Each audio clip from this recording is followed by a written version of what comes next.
Welcome to Coach's Corner, everybody. I'm your host, Coach Tripp, along with my old high school teammate, to the right on your screen, Billy Pendock, Syracuse University, and NFL, CFL guy. Special guest today, this morning, Mike Reaves. Mike, it's great to see you, buddy. All right, nice to see you, Coach. Thanks for having me here. Yeah, you've been known the last, I guess, 8 years as the father of Jeremy Reaves. Yes, sir. Yes, sir. Jeremy plays. He's a starting safety for the Washington Commanders, and we got a lot of questions. Billy and Mike are both retired police officers, so thank you guys for your service to our country and what you guys have done. We'll talk a little bit about that later on, but Mike, talk about yourself a little bit. Talk about growing up, how you met Jeremy's mom. You have 3 children, right? Jeremy and 2 girls? Right. I have Jeremy, a son named Mike, and a daughter named Shamika. Oh, okay. My daughter lives in Miami, and my son's out in Texas. Oh, is he? Okay. They ever go to Jeremy's games at all? No, they never. Their mother and I would divorce high school sweetheart divorced back in '84, so they never really attended any of Jeremy's games. No. How many games do you go to? I try to go to at least 7 or 8 games. You know, I pick and choose which one I want to go to. Some places I don't really want to go visit. You know, the city. You know, Right. but a lot of times I like to go to a lot of the games, especially the away games. I try to catch all the home games, most of them anyway. Well, I went to the New Orleans last year to see him play. I needed to go see him. Absolutely. You guys are both police officers. You both have children. Did being a police officer, you saw a lot of ugly behavior. How did that influence raising your kids? Question for both of you. How did being a police officer influence raising your children? Okay. Go ahead. You want to answer that? Billy? Yeah. You know, it was, my 2 daughters, I got twin daughters, are both 33 now. And it's, back then, the job up here was a little bit different, as well as probably Mike could probably say the same thing. It was more hands-on than it is now.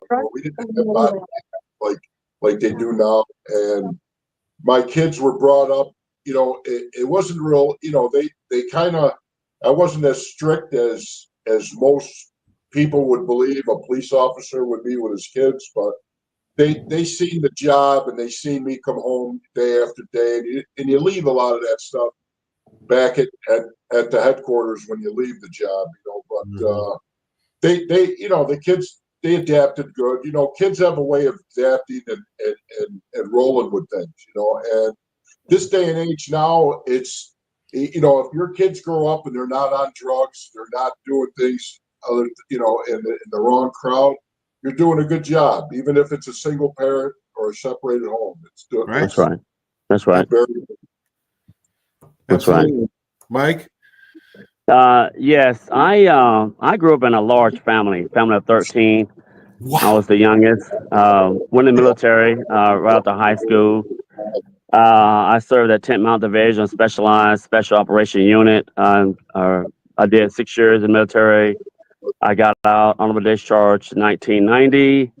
I wanted to get into law enforcement to further grow my career as far as law enforcement concerned, and I joined the Pensacola Police Department.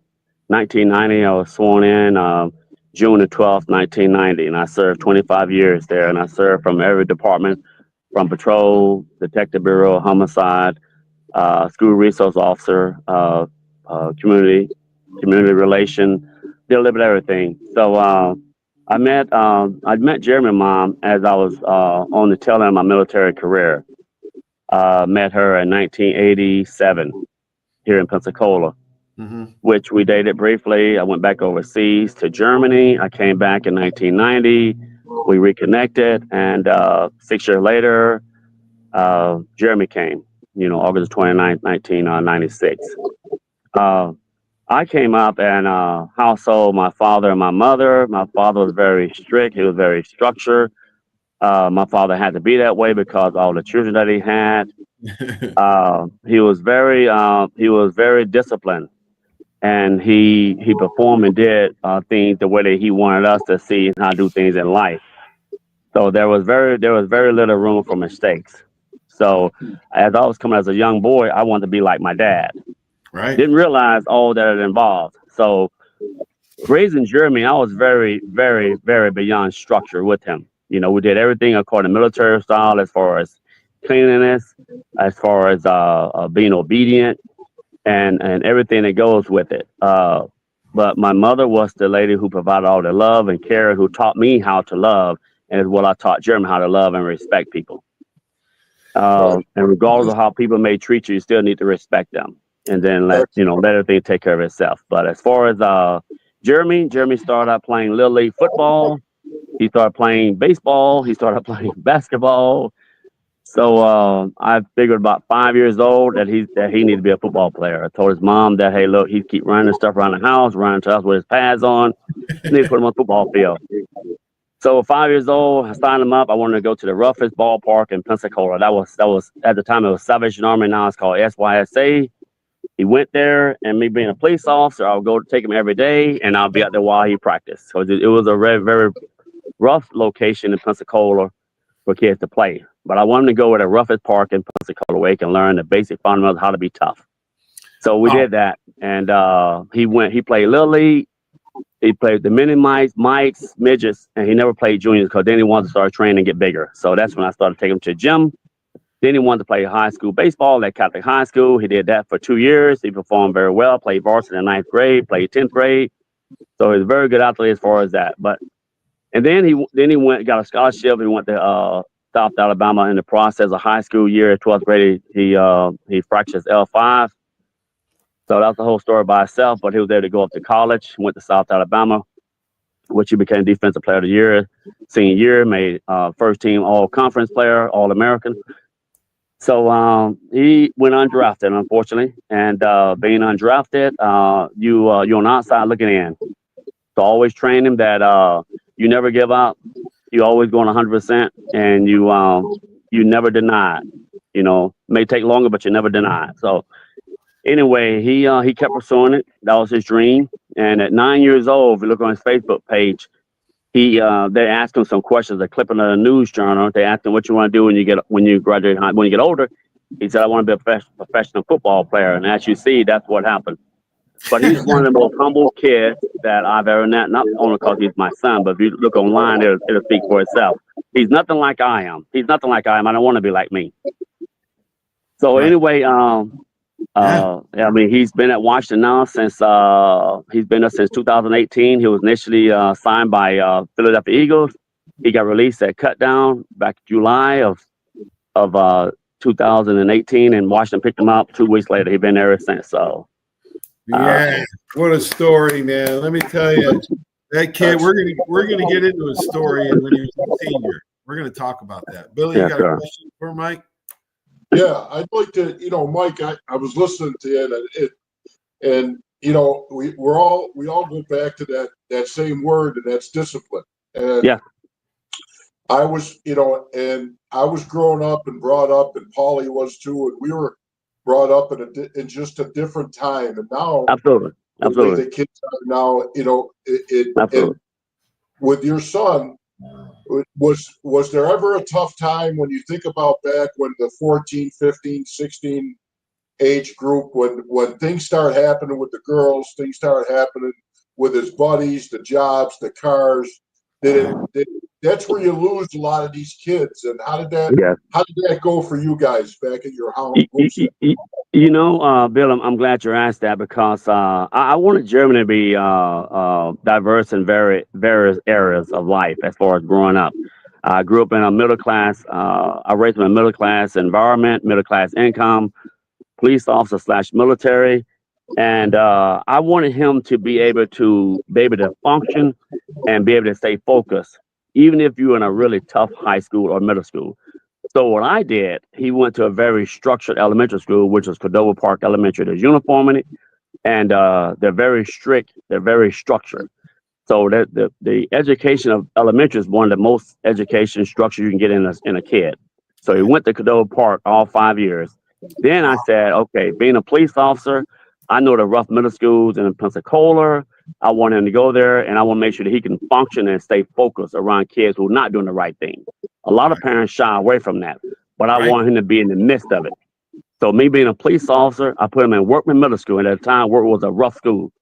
So the deal is, I told him, I said, son, if you can go to Workman Middle School, and you can go there and you get no referrals, and you make A's and B's, you can go to Catholic. I usually reverse psychology on it. I really wanted to go to Catholic from the get-go. So he didn't know that. So anyway, he worked his tail off, no referrals, no trouble, and he made A's and B's. Never gotten in trouble or nothing. It was a rough school. So with that being said, of course, he went to Catholic high school, and the rest, rest speaks for itself. Oh my Right. gosh, Mike! Right. Mike, what a story! He played for my high school team, or my college teammate Joey Jones was as Sun Belt Yes, sir. Conference Defensive Player of the Year. Yes. I coached Jeremy for 2 years, and thankfully I went to Coach Seibert and asked him to switch him over to DB. And Yes, you did. Thank you. Probably one of the better suggestions I ever made as a coach. Absolutely. But Absolutely. he checks all the boxes. He did in high school. He was smart, tough, high motor, quick, really quick, and fast enough considering his anticipation and his ball skills.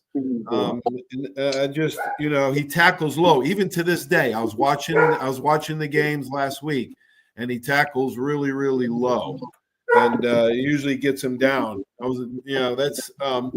He's done everything right. Now I want everybody to know, Mike, the story about his senior year when he broke his back. Please tell that story because it's amazing. Okay. When Jeremy was a senior at Catholic High School, I think it happened in the weight room where not being properly trained, not being watched. So how the high school kids like to go in there and try to out squat one another. Right. So Jeremy fractured his, and I learned that at 16, your L5 is rather soft. It's still in the development process. So he was playing in the game. We were playing at Chop-the-Hatchie, and I noticed that he kept grabbing his lower back during the game. So I go to the sideline, and I'm trying to figure out what's going on with him. And he comes to the sideline, and he was telling the coach, he said, my back. So he still tried to go in there and play because Jeremy one of those kids that, he just don't quit. So he went in there, and the next play he came out and he started crying. I knew then it was serious, So I went to the locker room. I had to help take his clothes off. And the next morning I took him to the doctor, and the doctor examined him, the x-rayed, and said, hey, you have a fractured L5. And this was like the first or second game of the season. He's already gotten like 5 or 6 scholarship offers, and when he wasn't playing in game 2, 3, and 4, those scouts started calling Coach Seibert want to know what happened to Reaves, why he's not playing. So the coach would call me and say, Coach, can you just prolong it? Don't tell me you got an L5 fracture because they're gonna drop the scholarship offer. So he said, well, I gotta tell him something. I said, well, just tell him he injured his back. So he told me he injured his back, and of course his offer starts falling off, and South Alabama was the only offer that stand. And so that being said, he was committed, and like he is now today, he was committed, and he went to South Alabama. He went there and played as a freshman, played very little as a freshman. Then sophomore year, things got better, and junior year, things really picked up in his senior year. But he never had any more issues with his lower back. But the doctor, which I'm not going to mention his name, he told him at the time that his high school football career is over with, and that be very difficult if he do play football again. So just go on the religious side, I bought Jeremy a healing Bible. And every night, Jeremy would read that healing Bible, and he'll fall asleep with the healing Bible on his chest at night. And I'll go in that night and remove the Bible, because he was one of those kids where he just didn't take no for an answer when it comes to that competitive drive.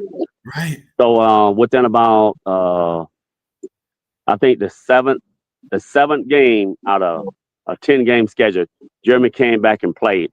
I took him to the place over in Reaves, Andrews Institute. The doctor over there, he examined him, x-rayed him, and the doctor said, hey, I don't see anything wrong with him. He's perfectly fine. Jeremy did some different exercises, bending over and all that. He passed everything with flying colors, and the doc said he's good to go. And at which time he gave us a release note, took it to the school, and the school said it didn't take it to a doctor who denied him. So the doc's okay. Hey, if Andrew said that he's released, then he released. So he played, and he played well. He played well, and Wow. never had any problems. Never had any problems with lower back since. And that was in 2014. Now, let me 7 years later. Let me ask you, Garrett, when he did get hurt, I'm a big weight room guy. I've been training kids for 20 years. And, you're talking about back in high school when he was a senior and the wrong strength coach doing the wrong squats, that stuff. Right. And I'm a big stickler on technique and a lot of that stuff. Now, when he did have the injury, what did they do for rehab or any repair did they have to do or rehab? Well, first of all, he had to wear a back brace the whole time. So once Billy, once he came out of the back brace, the coach had him doing some rehab at Catholic, doing practice on his lower back, strengthen the lower back, different type of exercises with no weight involved, just strengthen the muscle and bring back the muscle memory. Okay. And that's all that he was having to do, because the muscle memory, it connects everything and makes it work. If you lose it, you can't do a lot of things that you're capable of doing. Exactly. But it all worked out. It all worked out great, and he was able to perform at high level. I can relate to him because I've had 2 back surgeries in my years from disc problems, and and thank God and just the right exercises were being done, because that's a very touchy area with the nerves and stuff in your back. Absolutely. I got to take my hat off to somebody like that. That's it. Yes, sir. Yes, sir. My favorite, Billy's one of my favorite players of all time. This kid, man, he signed his second NFL contract last year. He went to the Pro Bowl and actually was All-Pro special teams player 2 years ago. Mike, tell everybody what his reaction was to act. I mean, that must be like, a self-actualization phase.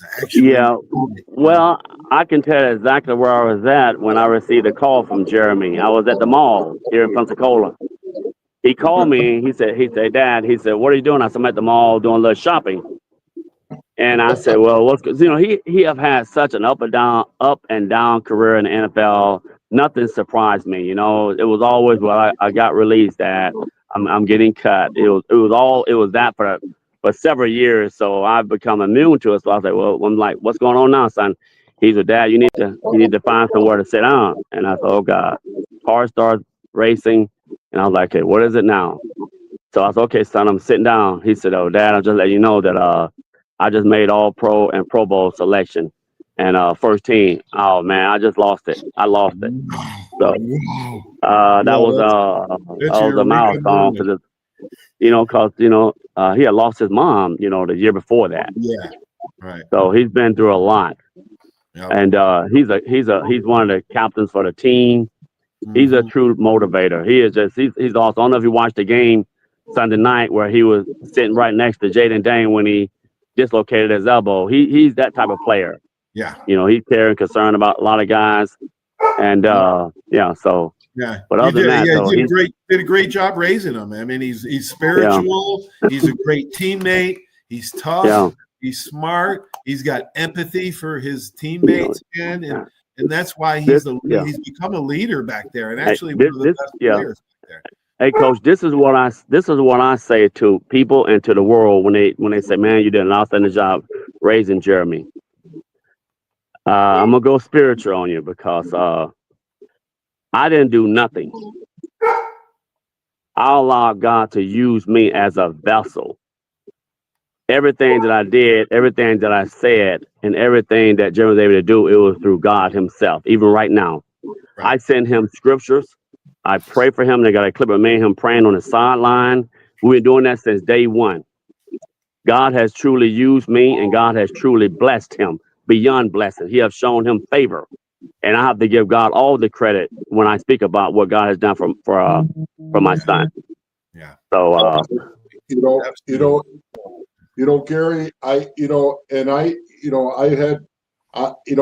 sitting here as a parent of two athletes myself, and I don't know if you ever looked at the statistics that are involved in this, but you really think about these kids that go to the highest level. Your son that went from where he went to the highest level, it's about 0.01% that he's got the mind and the discipline and everything to not let this go to his head, to carry on and be the same person he was when you were bringing him up back in junior high and high school. I take off my hat to you, man, because I know it's not easy. It's not easy. right now, I'm about to give his agent, a lot of credit.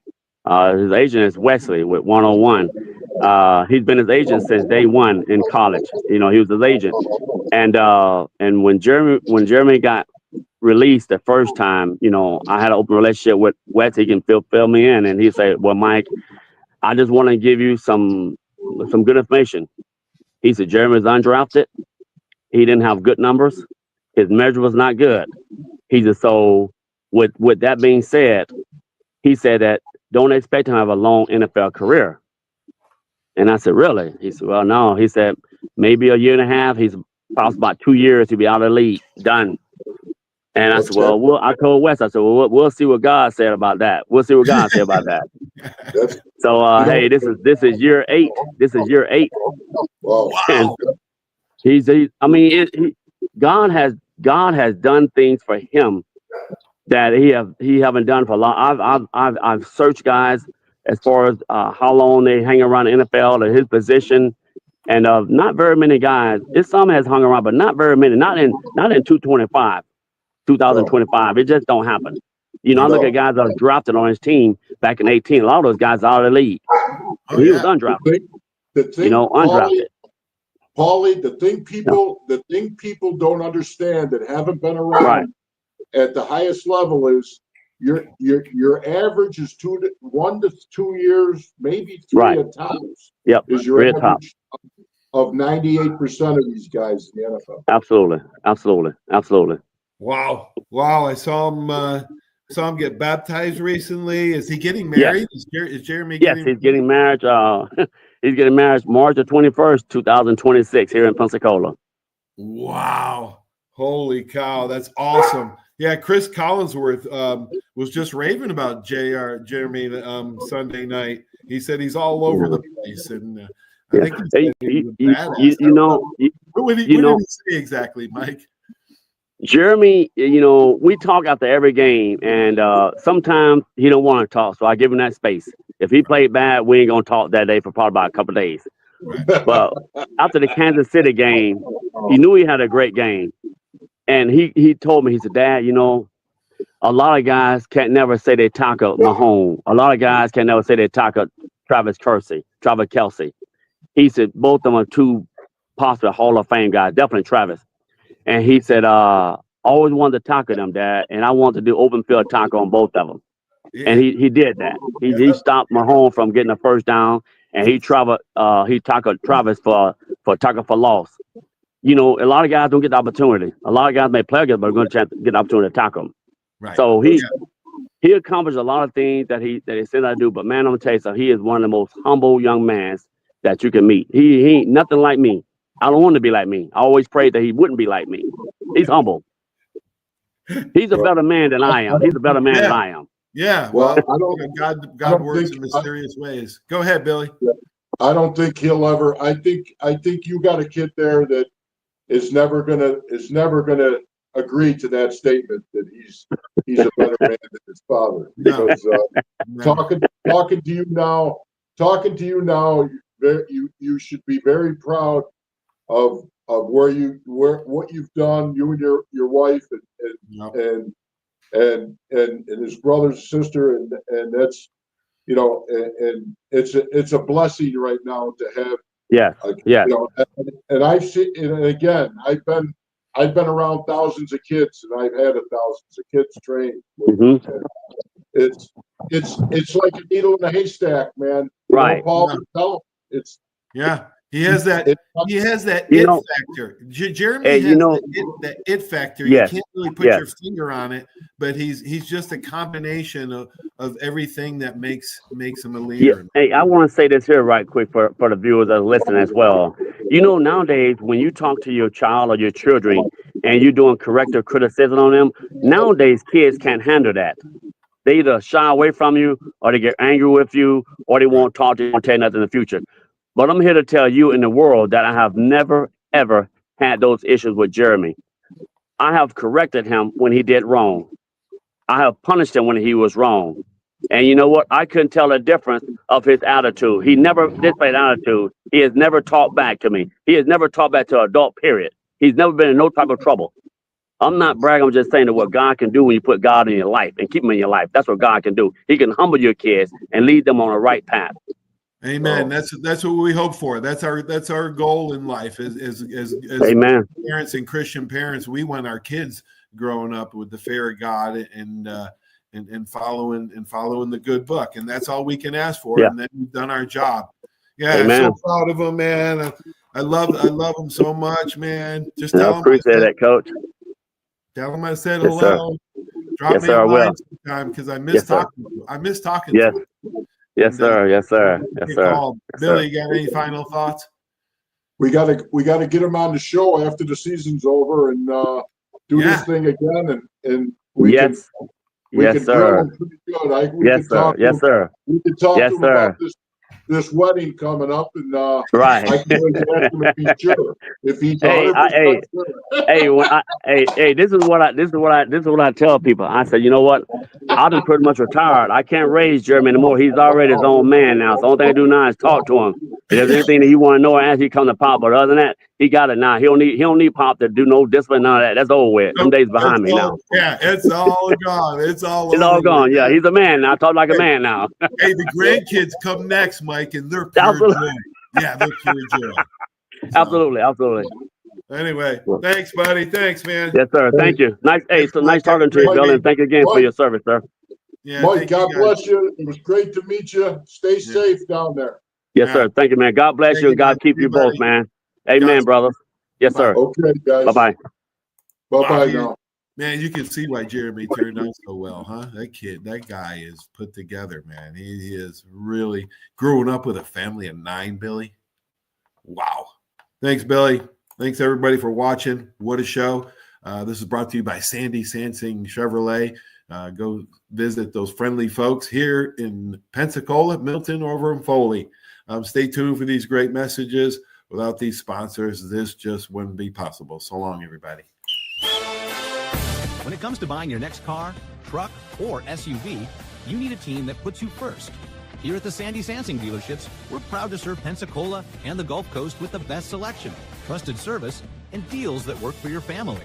Just like great coaches build great teams, Sandy Sansing builds lasting relationships with every customer who walks through our doors.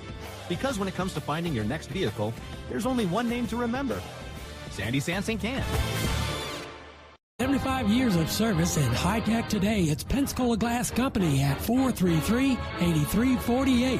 High tech is a term often applied to advanced services and products in today's marketplace. And today, glass is much more than the simple painted brittle, see-through stuff we hit baseballs through when we were kids. Glass is now a product with unique flexibility in both performance and application. And Pensacola Glass Company is growing right along. That's Pensacola Glass Company at 433-8348.